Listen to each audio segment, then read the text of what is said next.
Hi friends, welcome back to my channel. ఈరోజు లంచ్లోకి వచ్చేసి నేను అన్నమను పప్పు అయితే వండాను.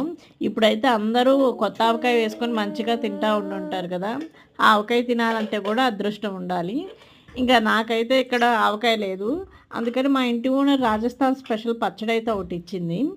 ఇది చూస్తే ఏందో చిన్న చిన్న కాయలు, అలాగే దాంట్లో కొంచెం మెంతులు, జీలకర్ర ఉన్నాయి. ఇక్కడ వీళ్ళు ఏ పచ్చడైనా కూరైనా సరే ఆవ నూనెతో చేస్తారు. ఇక్కడ సర్సో తేల్ అంటారు.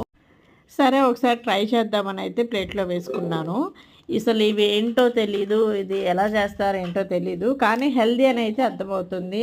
అంత జీలకర్ర, మెంతులు అవన్నీ చూసి టేస్ట్ అయితే నాకైతే పెద్దగా నచ్చలేదు. ఏదో కాయలు కొరుకుతున్నట్టు ఉంది. చూడండి ఎంతెంత ఉన్నాయో. ఇవి కట్ చేస్తే మాత్రం ఇలా ఉన్నాయి. చూడటానికి ఎలా ఉందంటే మనకి పిచ్చికాయలు దొరుకుతాయి కదా, అలా ఉంది. మరి వేటితో చేశారు.